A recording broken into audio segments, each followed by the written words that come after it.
Mother Knows Death, starring Nicole Angemi and Maria Q. Kane.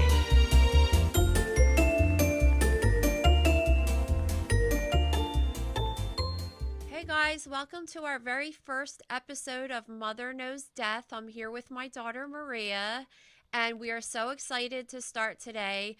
But first, we're going to give you a little bit of our background just in case you don't know who the hell we are.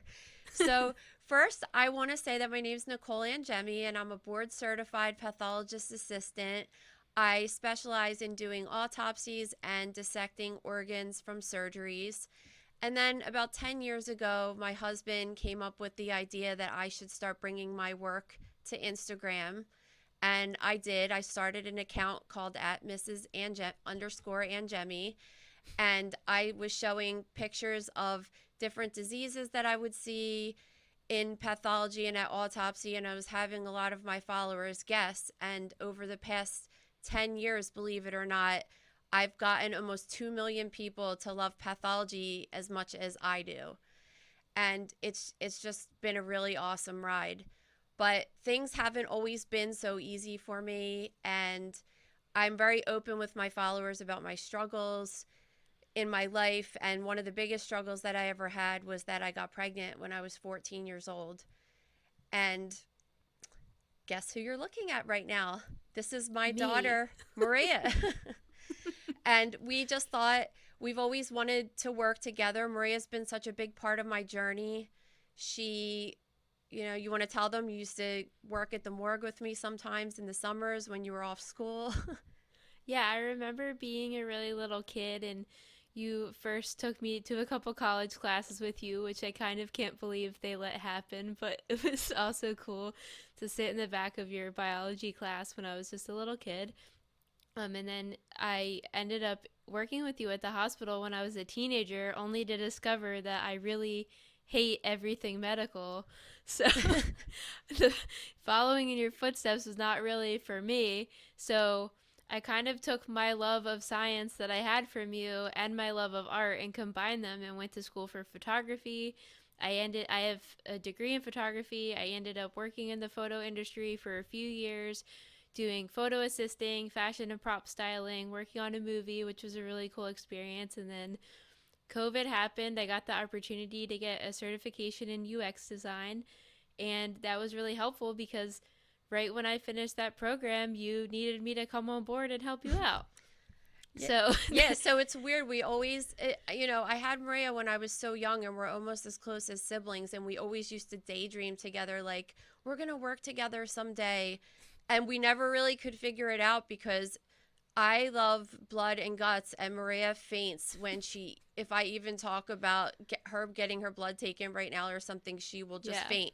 So it never really worked out. But then one day we were thinking about the stuff that we always talk about, and we always talk about pop culture, and we always talk about, oh my God, did you hear that news story? Did you hear that news story? So then we thought, all right, this is going to be the idea of our podcast. We're going to talk about all of the breaking news that surrounds death, pathology, disease, and everything that has to do with the human body. So we're really excited about doing this, and we think that you'll really like it. So I just think there's so many different stories that happen in the news every single week that relates to pathology, whether it's natural disease or forensics like accidents, suicides, homicides. And we could talk about near deaths and also deaths. And really the reason that we talk about this stuff is because we want to live a healthier life. And this is just going to help us do that. It's going to help us make better choices, and it's going to help us be safer. So, mortuae vivos docent, the dead teach the living. It's no coincidence that we chose this day to launch our podcast because it is Dia de los Muertos. That is otherwise known as Day of the Dead, if you couldn't pick up on her excellent Spanish accent. Listen, I tried. So yeah, the Day of the Dead is a day to celebrate our ancestors and anybody that has passed. And I thought that this would be the perfect day to launch this because we're talking about the dead and how the dead teach us. So, Ray, let's get started with our first story of the week. Our first story of the week ever on Mother Knows Death is the passing of Friends star Matthew Perry. He was 54 years old, found in his home in an apparent drowning over the weekend. It's really sad. He had returned home from playing pickleball, which is an activity I engage in. because So that's what all the hipsters do now. So definitely, but he had returned from playing a game of pickleball. His assistant / friend had gone out to run some errands, and when she returned, he was dead in the hot tub. And apparently this is getting looked into because he was not waterlogged. Do you kind of want to explain what that means? Because I don't really fully understand. Well, for the first thing that just annoyed the shit out of me, I think the very first article you sent me on Saturday night said that he died from an apparent drowning, and I'm like, how do they know that already? They didn't even do the autopsy yet. The guy had just died. What was it, like an hour before the story? I don't even think it was 45 minutes after the police were called that TMZ had the article up. Exactly. So I was like, that's just speculation on their part. But I did see that they did perform the autopsy, and they said that the results were preliminary and that it was pending. So let's talk about what those terms mean a little bit. When they say that when they do an autopsy within the first 24 hours, they put out a report that's like the preliminary report. And that's just basically what did they see when they cut open the body. And they're saying that when they cut him open, they didn't see clear signs that he drowned in the hot tub, which means that he didn't have any fluid in his lungs. Sometimes you could get hemorrhage in the temporal bone that would be consistent with a drowning death, and they didn't see anything that was consistent with that. So what that tells me is that it's possible that he died and then he was underwater. Does that make sense to you? Yeah, absolutely. And I think that they're looking into this because he was really open with his struggles with addiction in the past, how fame really just got to his head. I mean, he was on the most famous sitcom of all time, arguably or not, because, you know, people always fight that Seinfeld was more successful. But, you know, are you into Friends? Yeah, I'm obsessed with Friends, obsessed with Seinfeld. I love the 80s, 90s sitcom era. I think I like it, but I'm just kind of like, I'll watch it if it was on. I don't hate it, but I also just don't really care if I ever saw it again. It just doesn't do anything for me. But yeah, he had an addiction from the time he was 14 years old, I believe, when he started drinking alcohol, and then he was filming some kind of a movie and had an injury on a jet ski or something, and started using opioid drugs, and that's when his addiction really started, right? And then he started having pathology associated with that, because when you're on those types of drugs, it causes severe constipation. And he said that he had surgery because his colon burst, but to me it was that he probably was so constipated that he had his bowel ruptured. That's what happened. But then he ended up being in the hospital for an insane amount of time. I think he was in a coma after the surgery.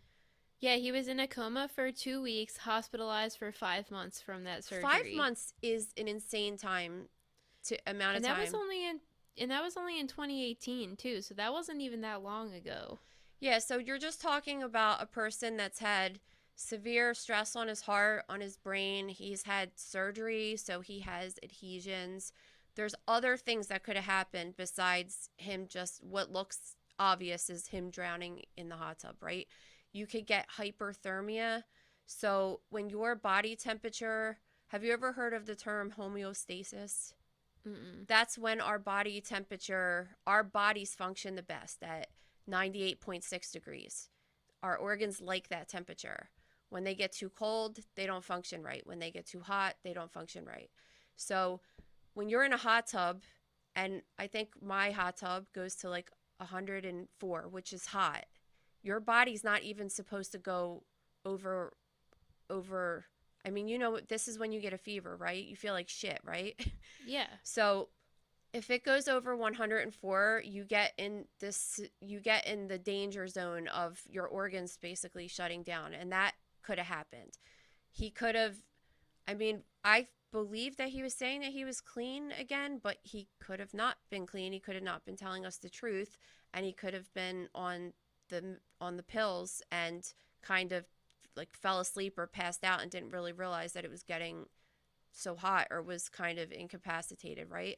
So when the autopsy report says that it is pending, it's because they're waiting for further studies. So number one, they're waiting to look at slides under the microscope. Number two, which is most important with a person that has a history of abuse, is that they're waiting for toxicology to come back. So for those of you who are not members of my website, which is called thegrossroom.com, we do every single week, we do a celebrity death or a high profile death dissection where we really break down these celebrity deaths and talk about the circumstances that were surrounding their death, how they died, and other things too, like their funeral, any controversy, any kind of criminal or lawsuits, anything like that. And how many have we done now? We've done hundreds of them, like celebrity deaths. Every single time a celebrity dies, we try to cover it. And we also do high profile deaths. And in this case, we'll definitely cover Matthew Perry whenever we get more information, but we're just going to wait until the autopsy results come out. Right now, we're just speculating because we have no idea what really happened.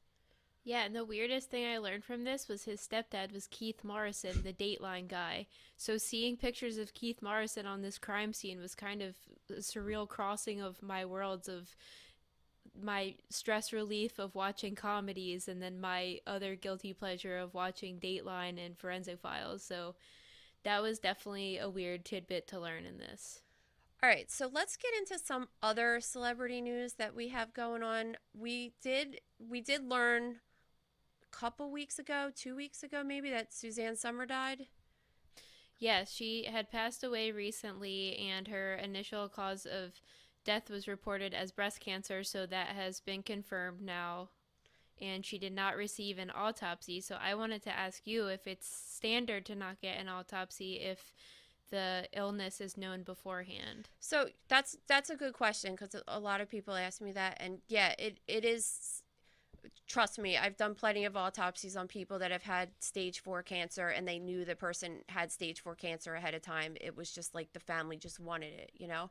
But in general, if a patient and their family knows why the person's dying, they usually don't want to have an autopsy. So she was diagnosed with breast cancer a long time ago, 23 years ago.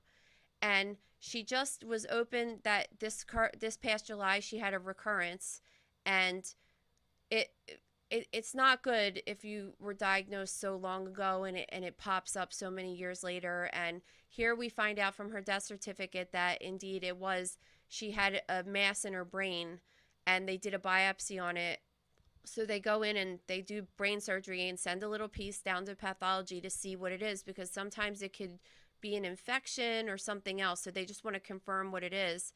And when they looked at it under the microscope, they could tell that it was metastatic breast cancer. So she doesn't technically have brain cancer. She has breast cancer that had spread to her brain. But that would make her have stage 4 cancer, and that's the most advanced stage of cancer, and that was ultimately her cause of death. Now we're going to start with my personal favorite category of freak accidents, because these are the ones that are just so unexpected, and sometimes really crazy shit happens.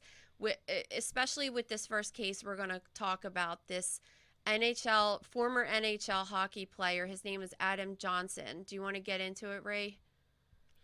Yeah, so he used to play on our minor team, the Phantoms, but also played on the Pittsburgh Penguins. But he is an ex-NHL player. He was playing a game in England when a seemingly unfortunate accident unfolded where two players had collided and the other player's skate flew up and slit him in the throat.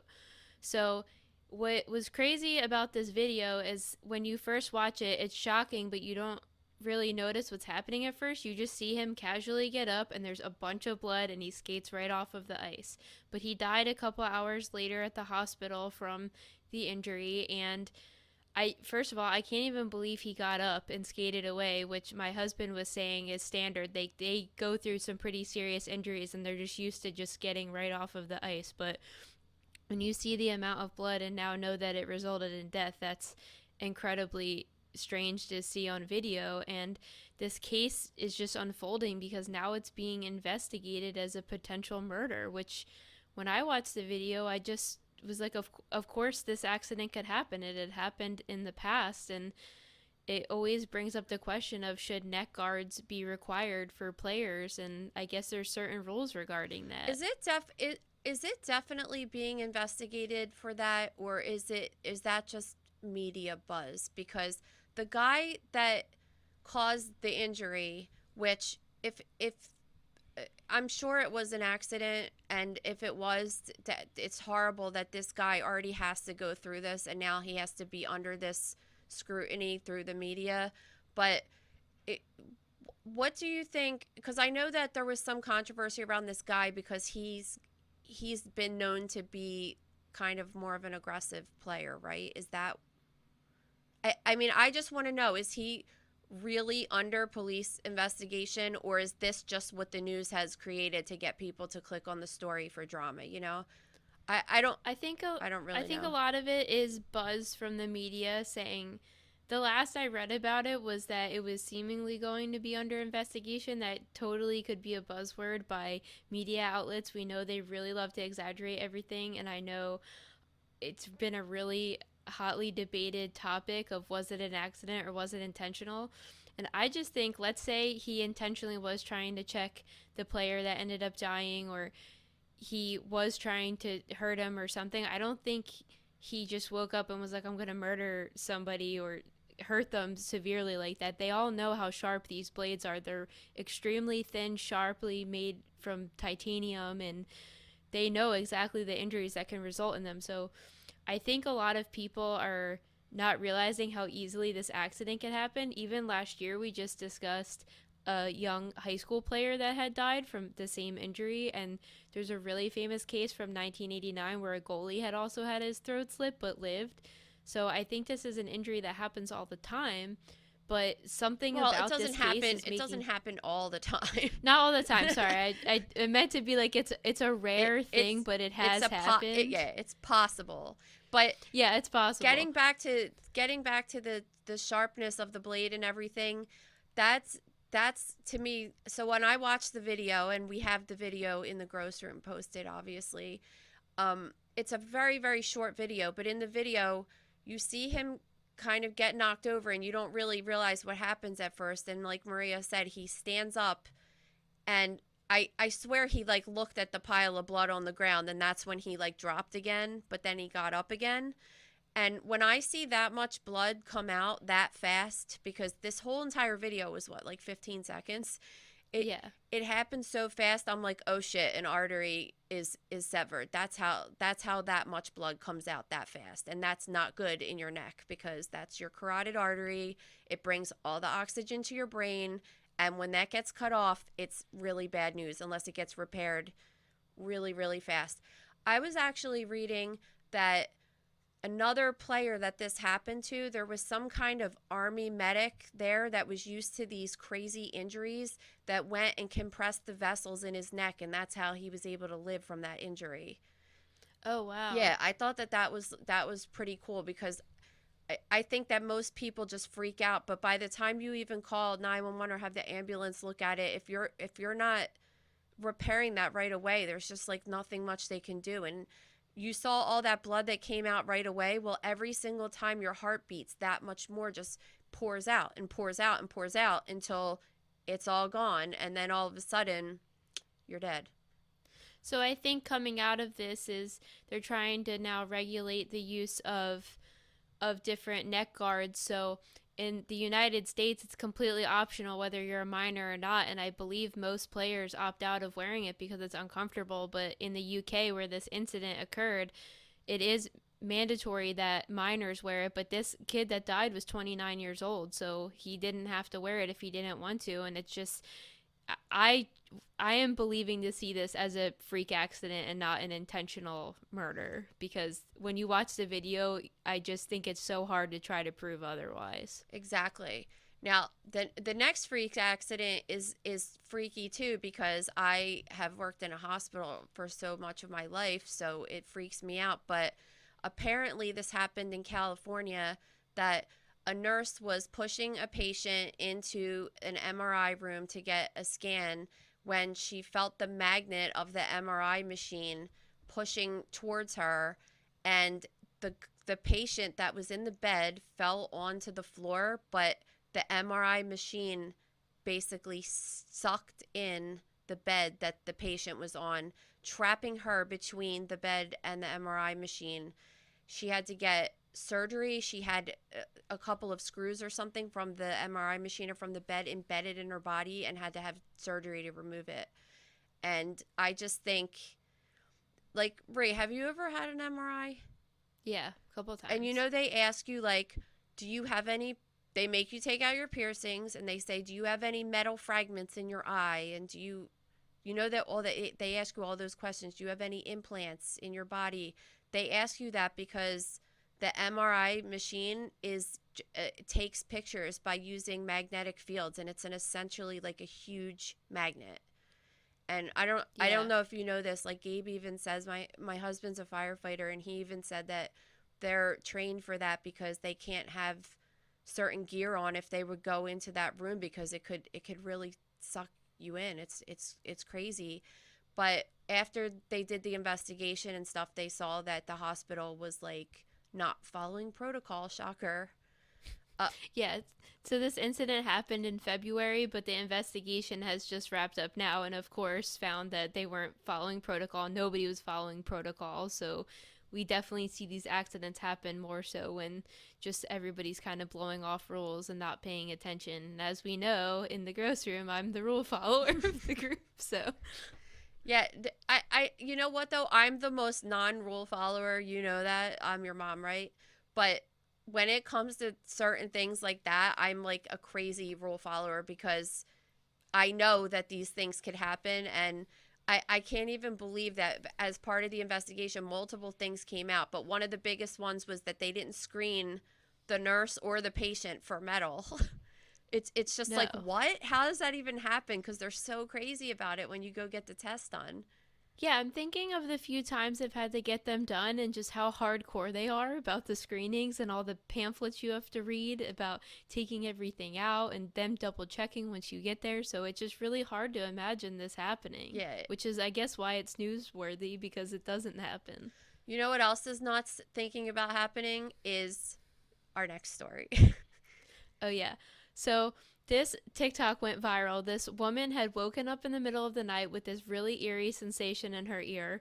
She goes to the doctor, and it turns out this live spider was in her ear, which I couldn't even read this whole story. It was skeeving me out so bad. It is kind of like your biggest fear is like, I mean, obviously your biggest fear is a spider crawling up your vagina while you're sleeping. But I mean, that wasn't my biggest fear. But the next biggest fear is one climbing into your ear hole while you're sleeping. Is it worse in your ear or your vagina? Because I never honestly thought of the first option. I feel like, I don't know. I've never thought about this, but I feel like your vagina is more accessible. Like you could stick your hands up there and kind of scoop it out. Whereas like you can't get inside your inner ear. You only could get inside so far with a Q-tip, and really like a Q-tip could push it all the way in even further, and you would hear it. That's why it would be worse. You would hear it in your ear. I'm telling you, it sounds like if you went up to someone's ear and talked that close like that. What's that stuff Lillian says? ASMR. I don't even know whatever the weird sound thing or whatever. But yeah, so I personally think it would. Either would be worse. But then when they were saying, so what happens is an insect could get in there and it could get like trapped up in the earwax, which is gross. But then they were saying that they checked the ear to make sure that there were like no eggs left behind. Like there's just all this other shit that goes along with it. I would be freaked out forever, like something was going to hatch in there. But then when the doctor got it out, the live spider fell on the woman's sweater. I know. And then they like chased it and like trapped it with a cup. No, I would vomit. I don't even want a live spider. Like, the kids, last week I had the kids, and there was a spider on my couch, and they were freaking out Oh so my God, bad they're that they so pushed the annoying with couch. spiders. So I can't even imagine one being in my ear. I didn't even think about the eggs part. Oh my God, I would be traumatized. I would have to go every couple months to get that looked into just to make sure. You know that you can buy a thing online to the camera that you could hook it up to some kind of app. I was actually going to get it. You could hook it up to, well, I was going to get it for Lillian because she always gets ear infections with her weird ear issue. So instead of like on Sunday night when it always happens that I got to go to urgent care or something ridiculous, I could just check myself and be like, no, she doesn't have an ear infection or whatever. But yeah, I would have that camera and just be checking it all the time to see if I had a spider in my ear or like baby spider eggs hatching in my ear. And for those of you that don't know, Lillian is my younger sister. Oh yeah, she's my 10-year-old. She's my middle child. But Maria, she's great, and we love her. Yeah, Maria was 18 when she was born, so they have a huge age difference. They're actually further apart in age than Maria and I are, which is so weird. Fun fact. We have a very weird family, so. Now we're going to get into some violent crimes. The biggest story of the week has to do with the mass shooting that occurred in Maine. So last week there was a mass shooting in Maine. An active shooter had hit a restaurant and a bowling alley. As a result, there have been 18 deaths. So what was really scary was that nobody could find this guy for over 48 hours. So the entire area of Maine was on lockdown for that time, which, think about living in a small area and just being so scared to leave your house and not know what's going on. So after the 48-hour search, they had found him. He had a self-inflicted gunshot wound, and he was in an overflow parking lot where he used to work. So I think that the mass shootings are like one of the biggest fears. I know a lot of, like, myself and friends of mine, you, everybody, family, we all have a big fear of this. And I think that the way that the current political system's set up, it's never going to get solved because everyone's just like, I'm right, no, I'm right. And people just have a really hard time getting together and looking at similarities that each party has and differences each party has and coming to agreements on things. And I think that this particular case is really a good one to maybe start that, because you have one side that says the guns are the problem, and then you have the other side saying that the mental health is the problem. And this case, as more and more details unfold, it's both of these things are problems, and both of these things need to be addressed. And it's actually shocking when you hear some of the details that are coming out about this case. Apparently this guy, his name is Robert Carr, he broke up with his girlfriend or something a couple months ago, back in February maybe, and then his family said that he took it very hard, and he started hearing voices, and he started having mental crisis at that time.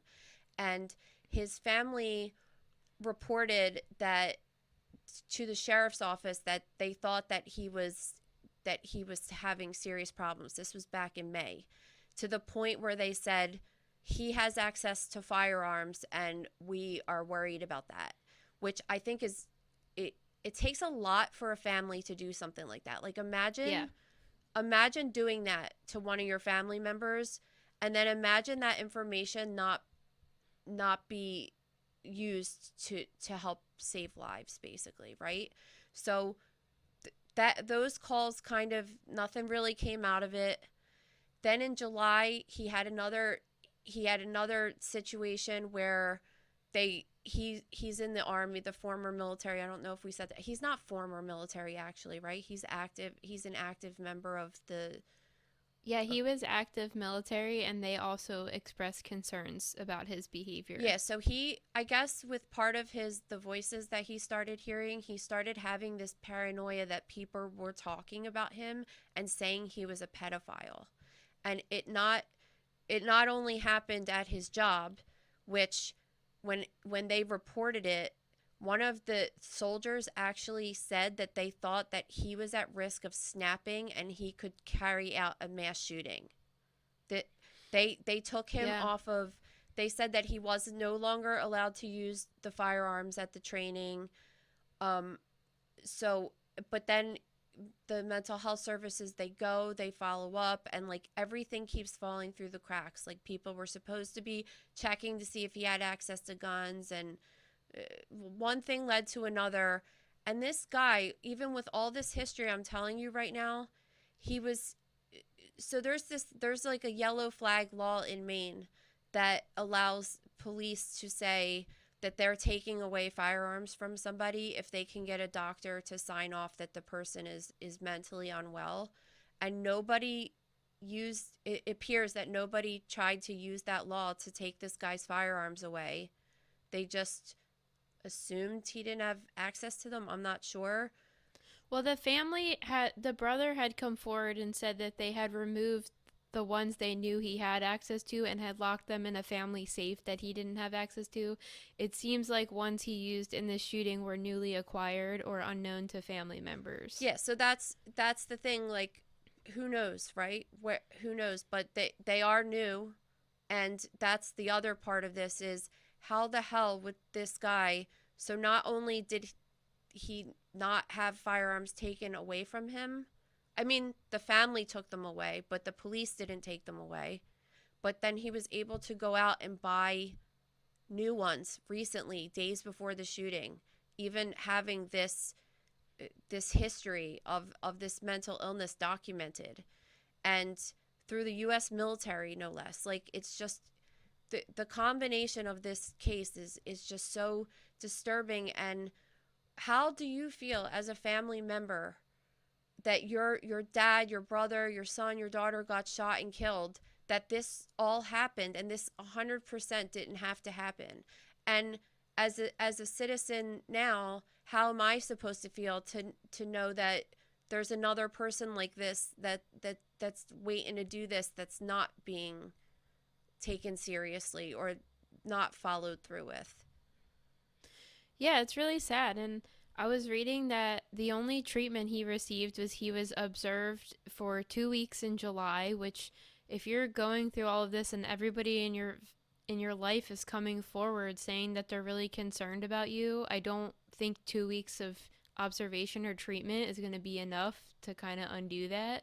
So I think that speaks volumes. And then they even had a wellness check as recently as September 15th on him, which resulted in nothing. Like, they couldn't find him and they did nothing. So it's just really horrifying to hear. Why go through the motions of the wellness check if you can't find him, if you're not going to do anything? It's just like such a complete failure. The only person that seemingly did something right was he had applied to buy a silencer, and he checked that he had a history of mental health issues, and because he said yes to that question, the store that he was trying to buy it from denied him the right to purchase the silencer. So that was the only situation in this whole story so far where I've seen somebody actually doing their job correctly. The shooter did the right thing by checking off and being honest? No, the store owner actually read the paperwork and it rose a red flag, and he marked it off and was like, I'm denying this purchase. So I think it's scary to know how many people just go through this and can just still legally obtain these and be very apparently open about all their problems and still acquire these things. That's the thing I don't like about it is, like, if I want to get a gun and you're asking me, do you have mental health issues? Of course I'm going to put, I don't even know why this guy put yes, honestly. Like, of course you're going to put no. Like, you're taking like a person's word on it. Well, maybe he was testing the system and clearly in the long haul it failed. Yeah, and there's a lot more things about how the investigation went down with this, with the particular, the way that it took so long to find him, even though he was right around where his car was apparently, and all this. The whole entire case just makes you think of like that some law enforcement sometimes, or just the government in general. It's just like such a clown show. Like, what are all these people doing? It's just a complete failure, in my opinion. Well, it was just typical of what we see in a lot of murder investigations where somebody gets on their high horse and they're like, this is my case. And then what happened was the local police were really criticizing the state police handling of this job. And in a now deleted Facebook post had referred to them as utter clowns and saying that they weren't communicating clowns. with That's local. what it is, clowns. Well, they are when it comes down to, like, they're not communicating properly with local and federal agencies, and then that overall affects everything. And we see it in so many murder cases where there's serial killers going all over the country and the police departments refuse to talk to one another, or a police department in one town won't talk to the one in the next town over. And if they just simply was like, hey, have you had anything like this happen recently, then crimes would get solved so much faster sometimes. So it's really stupid to take ownership over something as serious as this when millions of people in the country are scared, but also all of the people on lockdown living in that area are terrified and don't know what's going on. Oh, I can't even believe that, because think about this. If you live in Maine and it's a small town, I think they had barely any crime documented, right? It's probably a town where people sleep with their doors unlocked, right?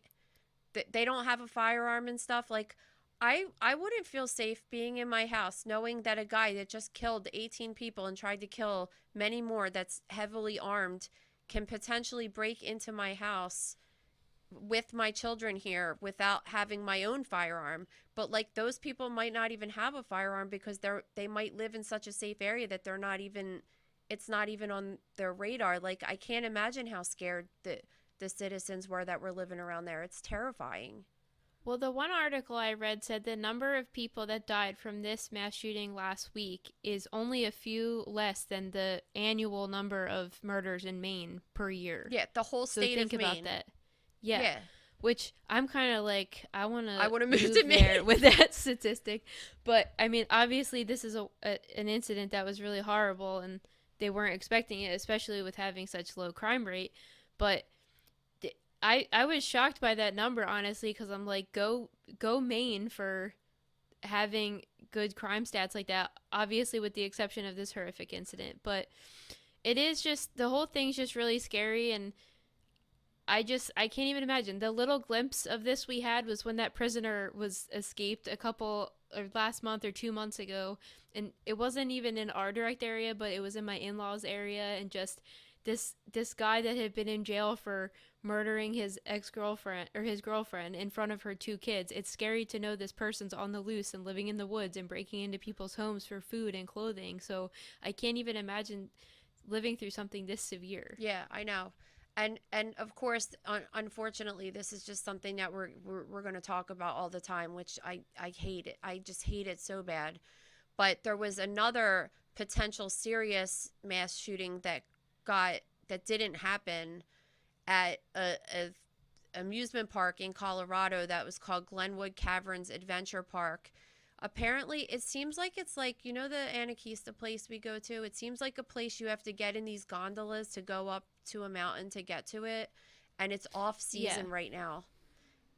Yeah, so they were slated to open in about a month, and when they were doing routine checks, they found a 20-year-old man with tactical gear in the women's restroom, deceased, and they believed he could have carried out a potentially really horrific either mass shooting or set off bombs or just a horrible mass casualty event. He had lots of ammunition on him. He had IEDs. He had written on the wall, "I am not a killer," which is, and this is like a maintenance guy finds this guy and they automatically were like, all right, this isn't like a routine suicide.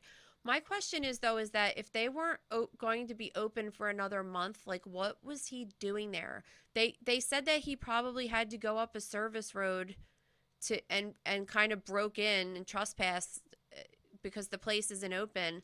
But what was he doing there? Was he going to, like, plant stuff around? Like, why was he there? That's 1 month prior? thinking. It's so weird. Well, I was thinking he was either there. Well, I don't know why he had all that on him, but I'm thinking it's what you were just saying. He was planning stuff, or he was trying to get the lay of the land. Also, my first thought was, how did he get in there and nobody noticed it? Because even if they were off season, there has to be cameras around. So nobody picked that up at all, which is really concerning. And the fact that this was discovered, like, thank goodness this ended without some mass casualty event happening, but it's still really disturbing to know the potential behind it. I wish all of these would happen like this, because all of these people end up killing themselves. So just like, why don't you just kill yourself and not drag everybody else down with you? It seriously, I really don't understand it. But so this just happened, what, 2 days ago or yesterday or something. So this story's still unraveling, but they interviewed his brother apparently and said that he was very distant from the family. He wouldn't talk to them, and that he stayed up all night and played Call of Duty, which I'm not sure if we could have a conversation one day too about the whole video game situation, because that's what you do in that game, right? Is simulate killing people. That, and I even had a discussion with you last week because the kids were playing Roblox and they were like, oh, I just shot him. And I'm like, what are you talking about? And there's a cops and robbers game in Roblox. And I'm like, this is great to make a gun-oriented game about killing people for a game specifically designed for young children. Well, the thing is that these games have existed since the time I was a kid. I remember playing games like that on Nintendo and stuff.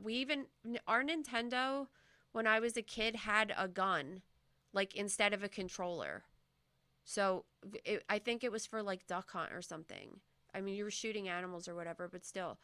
I think there's that some people say that there's a correlation, and then other people are like, I know people that, like, I personally know people that have played Call of Duty and they don't kill anybody. So it's like, it's just another piece of the puzzle, I guess you would say.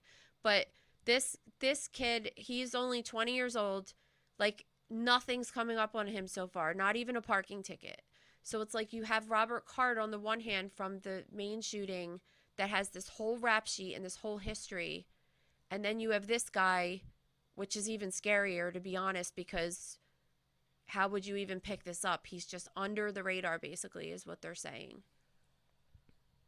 Yeah, I mean, it's definitely really scary to think about, especially with what just happened in Maine last week. But not fortunately, because a person's life is still ended, but fortunately it didn't result in this mass casualty event happening and a theme park being affected, because honestly, I wouldn't even go to that theme park hearing this, because how did this guy even get in there? And they're saying it was unclear how long he was there.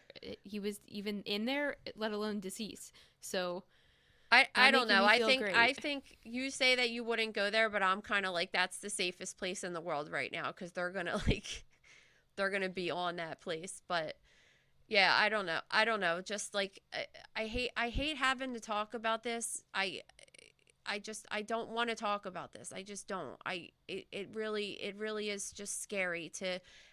Every single time we go somewhere, we go to the boardwalk, we go anywhere where there's just a bunch of people trick-or-treating, anything, you're just like always thinking about this stuff, and it's terrible. Like, I just want to enjoy my life and not have to worry about that kind of stuff, you know?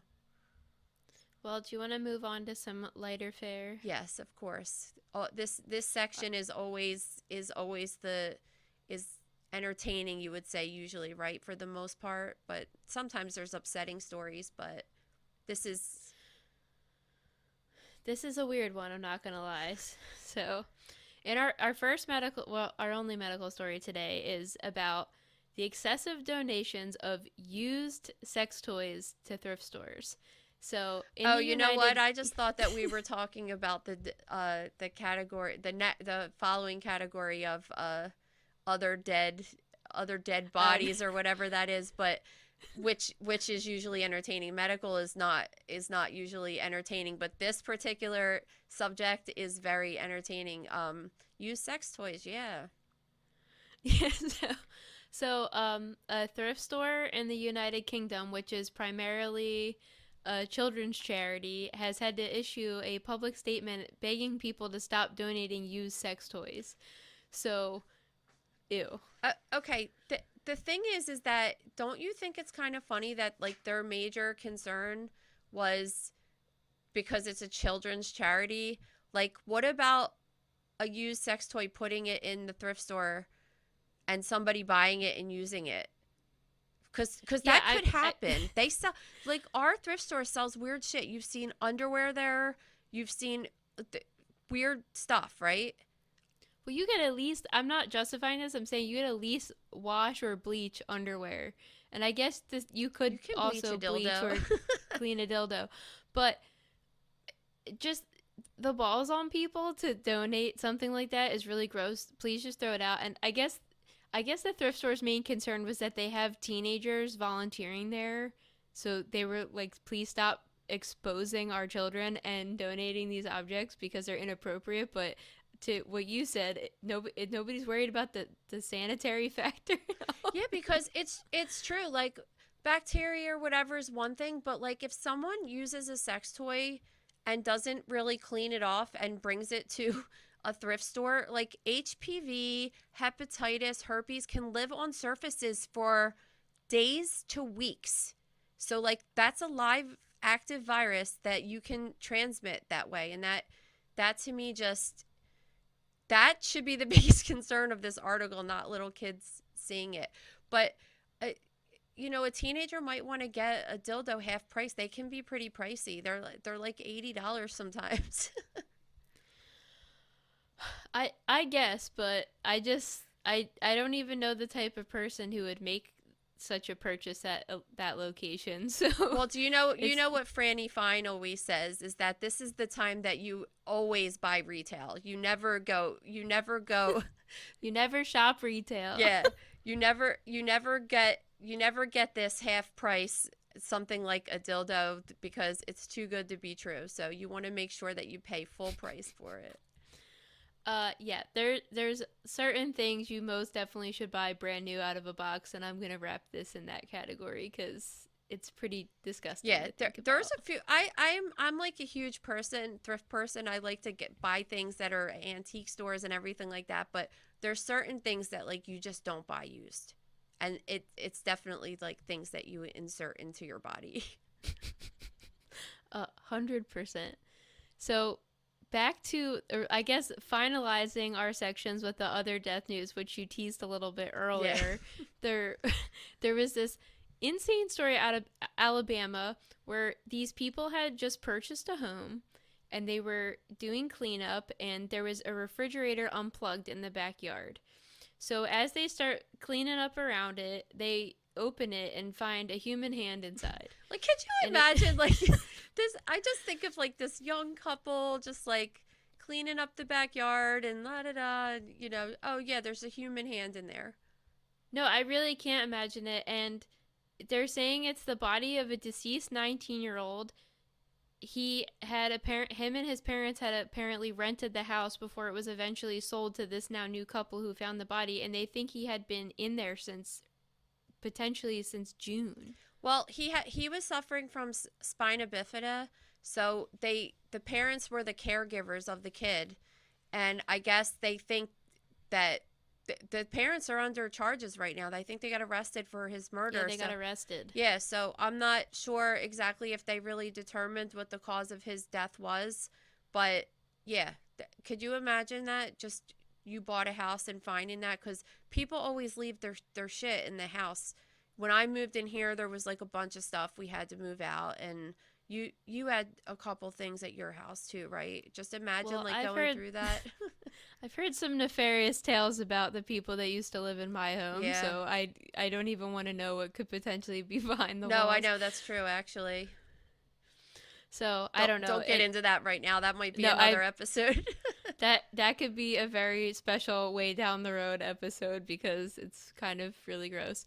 But yeah, having just bought a home in the last couple of years, I certainly can't imagine finding a discovery like this. I would be so disturbed, and just the fridge was unplugged, so imagine how gnarly that must have been in there. And they're saying they found a hand, but I'm assuming that's the only recognizable part that was in there. They probably lifted the lid. It probably smelled terrible. They probably opened it to see, because they more than likely thought it was like rotting meat because it's a freezer. I mean, technically it was. They open, yeah, you're right. They open the lid, they see a hand, and they probably shut the lid really fast, called the police. The police came, and then they said they identified it as the body. Like, they found the whole body in there. So I'm not sure that it was dismembered. It just seems like maybe all they saw was the hand laying up there. But I just, like, what I found a broken record in my wall that was labeled Star Spangled Banner. That's all the good stuff I found in my wall. I'm sure we could do an entire episode of user submissions of weird stuff people have found in their walls. That might be really cool to talk about, actually. Yeah, totally. So I want to wrap up. Every week we're going to answer a couple questions, so they could be towards my mom, me, both of us together. So the first couple questions we have today, first is from our good friend Amy Loughran. So she wants to know, have you ever felt a ghost watching you while performing an autopsy? So Amy's the good nurse, if you guys aren't familiar with her name, and we love her. I got to meet her in September at the WOW conference, and I just love her. We went out to dinner, and we actually have to tell this story about Gabe, about the picture. Oh, yeah. So we go out to dinner. It was me, Kara, Amy, and Gabe. And we went out to dinner to this like really nice Italian restaurant, and we're eating and we're having a good time and we're laughing, and the waiter comes over to us and says, oh, like, we're taking like selfies with each other, and he's like, do you want me to take a picture of the whole table? So we're like, yeah, sure. And so I think it was Kara, hands over her phone to this waiter.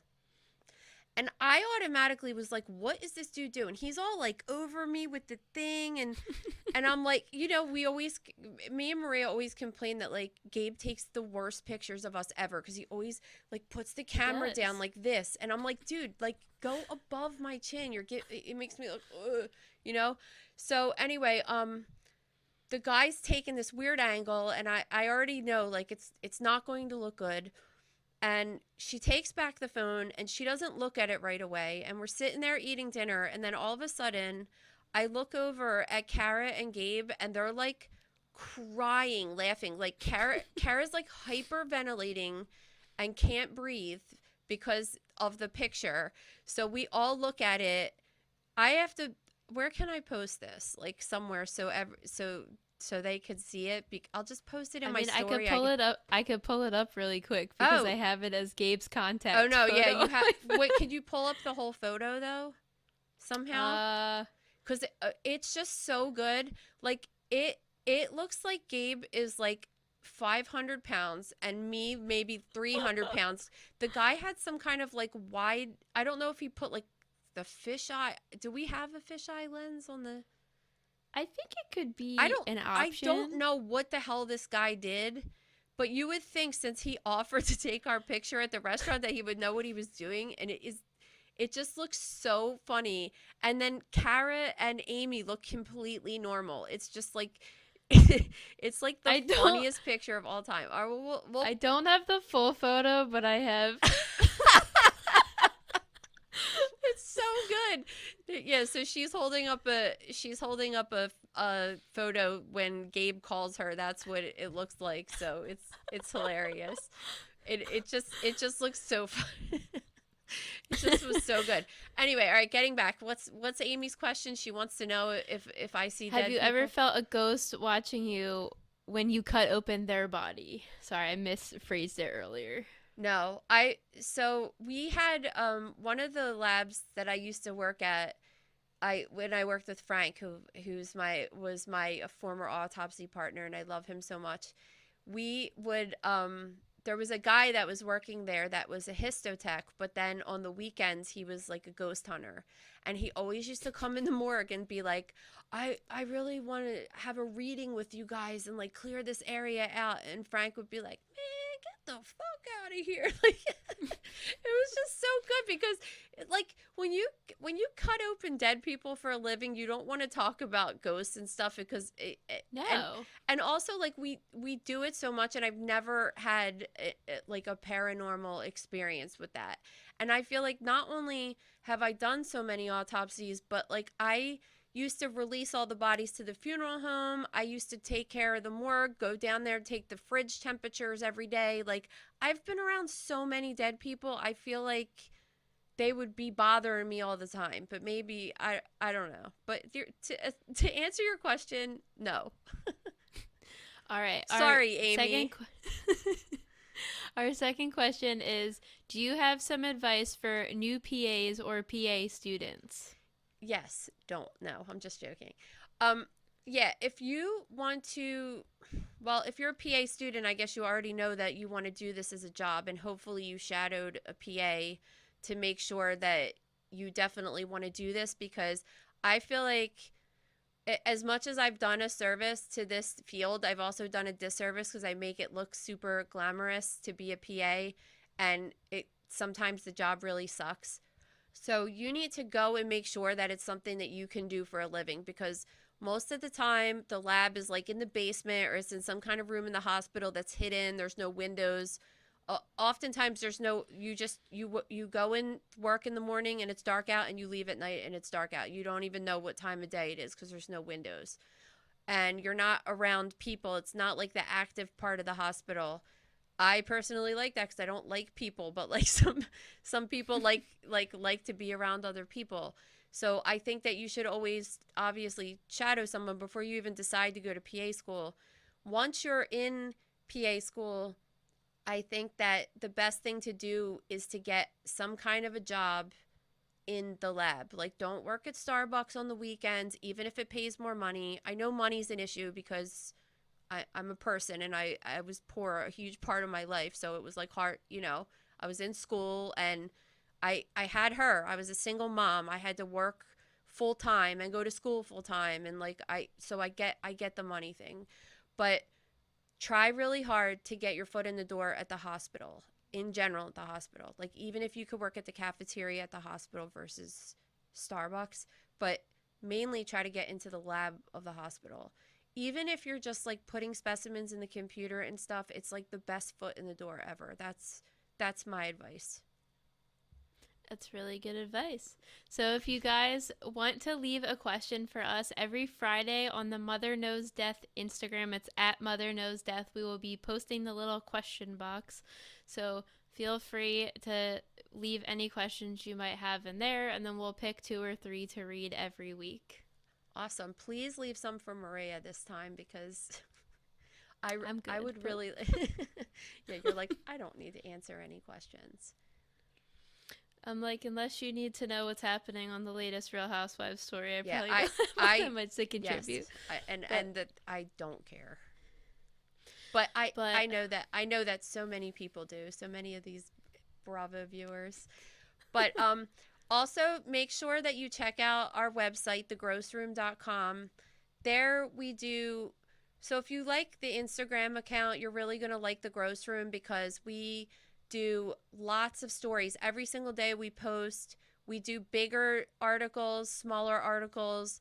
We have guest writers, and sometimes those articles are way different than anything that I would ever write, but very interesting information, like what happens to your body when you go to space and you come down, and just lots of different really interesting things going on every single day in the Gross Room. And the best part of the Gross Room is that we have a really tight-knit community of people that we comment back and forth to each other. We know each other's names, and it's not like social media, because the comment section isn't nasty. It's just like people there want to learn and want to be friends with each other. And when people are nasty, we kick them out. So it's awesome. Yeah, it's a really awesome space to have good conversations, even if people don't agree with each other. They're definitely really respectful, and it's not this internet troll environment. So it's a really good community to be part of. And if you really like this podcast, you'll definitely like everything else going on there. So I think it's, even as me that wants to pass out every time we talk about blood or I see it, which I've been good today. But yeah, it's digestible for the regular person, and that's the coolest part of it. So wait, I have a question. Since needles bother you, does the whole like slicing of the throat thing bother you? Yeah, but not as much. I just can't explain it. I think we've come to the conclusion I might have white coat syndrome, where I think of going to the doctor, or when I'm at the doctor, that's when I get really queasy, because I've been, as a hobby, embroidering a lot lately, and I stab myself quite often by accident, and it doesn't bother me at all. I just can't get to the root of it. I think it's like fluid coming out.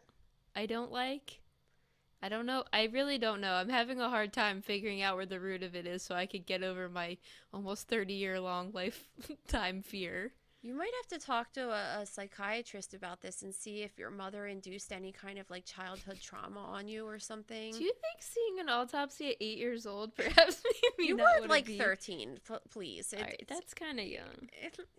You were old enough. It's fine. You're good. Eh. All right, guys. Well, thanks so much. It was great having you on our first episode, and let us know. Give us some feedback.